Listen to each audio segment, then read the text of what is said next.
প্রিয় BA, BSc এবং বিকমের first সেমিস্টারের ছাত্রছাত্রীরা, আজকে আমি যে বিষয় নিয়ে আলোচনা করব সেটি হচ্ছে তোমাদের কনস্টিটিউশনাল ভ্যালু থেকে আরেকটি গুরুত্বপূর্ণ প্রশ্ন। কারণ প্রিভিয়াস ভিডিওতে আমি দুটি গুরুত্বপূর্ণ প্রশ্নের সম্পূর্ণ উত্তর নিয়ে আলোচনা করে দিয়েছি, তোমরা সেগুলোই আশা করি পড়ে নিয়েছো। এই ভিডিওতে আমি আরেকটি গুরুত্বপূর্ণ প্রশ্ন নিয়ে আলোচনা করব। প্রশ্নটি কি? ভারতীয় সংবিধানে সংরক্ষিত সাম্যের অধিকারের প্রকৃতি বিশ্লেষণ করো। সূচনা: গণতন্ত্রের প্রাণ হলো সাম্যের নীতি। ভারত গণতন্ত্র দেশ হওয়ার ভারতীয় সংবিধানেও সাম্যের নীতি গৃহীত হয়েছে। সাম্যের অধিকার বলতে বোঝায় জাতি, ধর্ম, বর্ণ, ধনী, নির্ধন, নারী, পুরুষ নির্বিশেষে প্রতিটি নাগরিকের আত্মবিকাশের জন্য আবশ্যক সুযোগ সুবিধা ও দাবির স্বীকৃতি। যে দাবি পূরণ না হলে মানুষ হিসাবে অস্তিত্ব বজায় রাখা সম্ভব নয়। সুতরাং সাম্য হলো সামাজিক, অর্থনৈতিক, রাজনৈতিক এবং সাংস্কৃতিক জীবনে বৈষম্য মুক্তি। ভারতীয় সংবিধানে সংরক্ষিত সাম্যের অধিকার: ভারতীয় সংবিধানের 14 থেকে 18 নং এই 5টি ধারায় সাম্যের 5টি অধিকার ঘোষিত হয়েছে। এই অধিকারগুলি হলো আইনের চোখে সাম্য ও সাম্য সংরক্ষণ। 14 নম্বর ধারাটি তোমরা দেখে নাও। ভারতীয় সংবিধানের 14 নম্বর ধারায় বলা হয়েছে যে আইনের চোখে ভারতীয় সীমানার মধ্যে বসবাসকারী সকল ব্যক্তি সমান এবং আইন সকল ব্যক্তিকে সমানভাবে সংরক্ষিত করবে। আইনের চোখে সকলেই সমান অর্থ হলো জাতি, ধর্ম, বর্ণ, নারী, পুরুষ নির্বিশেষে প্রতিটি নাগরিককেই আইনের চোখে সমান অধিকার ও সমান মর্যাদার অধিকারী। কোনো ব্যক্তি আইনের ঊর্ধ্বে নয়। ঠিক আছে, চলে আসবো আমরা পরবর্তী পয়েন্টসে। ব্যতিক্রমগুলো দেখে নেব। ভারতের রাষ্ট্রপতি ও রাজ্যপালকে নিজ পথে অবস্থানকালে ক্ষমতা প্রয়োগ ও কর্তব্য পালনের জন্য আদালতের কাছে জবাবদিহি করতে হয় না এবং তাদের বিরুদ্ধে কোনো ফৌজদারি মামলা করা যায় না। আন্তর্জাতিক আইন অনুযায়ী রাষ্ট্রদূত ও বিদেশি দূতাবাসের কর্মচারীদের বিরুদ্ধে আদালতে কোনো মামলা করা যাবে না। শিল্প বিরোধ সহ কয়েকটি বিষয়ের মামলা সাধারণত আদালতে করা যায় না, এজন্য বিশেষ আদালতের ব্যবস্থা থাকে। বৈষম্যমূলক ব্যবস্থার অবসান 15 নম্বর ধারা। এখানে বলা হয়েছে যে জাতি, ধর্ম, বর্ণ, নারী, পুরুষ ভেদে কোনো নাগরিকের ওপর বৈষম্যমূলক আচরণ করা যাবে না। এই উদ্দেশ্যে সাধারণের ব্যবহার্য দোকান, হোটেল, রেস্তোরাঁ ও প্রমোদ স্থানে প্রবেশের পথে কেউ বাধা দিতে পারবে না।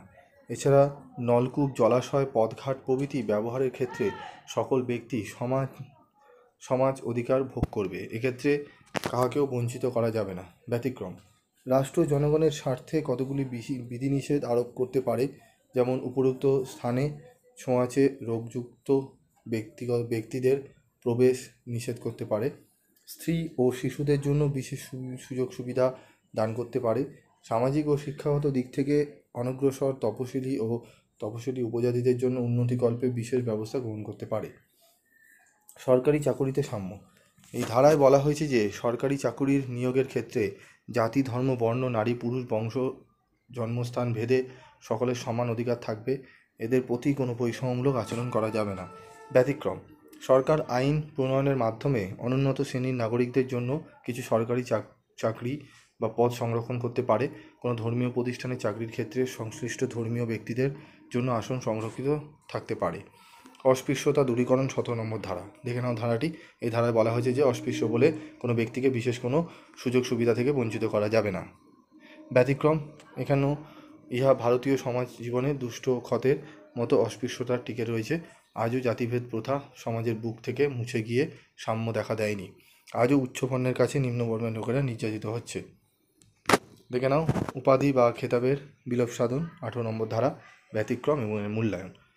তো সম্পূর্ণ উত্তরটি আমি আলোচনা করে দিলাম। এই উত্তরটি তোমরা রেডি করে নাও। আজকের মধ্যে 3টি প্রশ্ন দিলাম, আরও গুরুত্বপূর্ণ প্রশ্নগুলো দিচ্ছি, তোমরা ভালো করে পড়ো, একটু বেশি কোশ্চেন পড়ে যাও, কারণ কমন যদি পেতে চাও তাহলে বেশি করে প্রশ্ন পড়াটাই শ্রেয়, কারণ নতুন সিলেবাসে তোমাদের প্রথম পরীক্ষা হচ্ছে। ঠিক আছে, এবং ইএনবিএস যেরকম গেছে সেরকম কিন্তু কনস্টিটিউশনাল ভ্যালু যাবে না, ওর থেকে ভালোই যাবে, বেশি কমন পাবে, কারণ ইএনবিএস সাবজেক্টে এরকম ওইভাবে বেছে দেওয়া কোশ্চেন করে গেলে তোমাদের কিন্তু অসুবিধা হয়। ঠিক আছে, যে যতই বলুক আমি 100% প্রশ্ন কমন দিয়েছি, এইভাবে কমন পাওয়া যায় না। তোমরা তাদের সাজেশন মেলালেই বুঝতে পারবে কতটা কী মিলেছে। যাই হোক, এখন সেসব বিষয় নিয়ে আলোচনা করার দরকার নেই। এখন তোমাদের কনস্টিটিউশন ভ্যালু সাবজেক্টটি নিয়ে ভাববার বিষয়। 3টি প্রশ্ন দিলাম, 3টি প্রশ্ন হয়ে গেলে আমি পরবর্তী প্রশ্নগুলো দেবো। তার জন্য তোমাদের কমেন্ট বক্সে কমেন্ট করতে হবে যে দুটো আগের ভিডিও দিয়েছি সেগুলো পড়া হয়েছে কিনা। ঠিক আছে, যদি হয়ে গিয়ে থাকে আমি আরও দুটো প্রশ্নের উত্তর তোমাদের সামনে তুলে ধরবো। আজকের মতো এটুকুই, দেখা হচ্ছে পরবর্তী ভিডিওতে। এবং তোমাদের যদি মডেল প্র্যাকটিস সেট লাগে তাহলে অবশ্যই কমেন্ট বক্সে লিখে জানাবে। যদি লাগে তাহলে কমেন্টস করবে, তাহলে আমি মডেল প্র্যাকটিস এরও তোমাদের সামনে তুলে ধরবো। আজকের মতো এটুকুই, দেখা হচ্ছে পরবর্তী ভিডিওতে।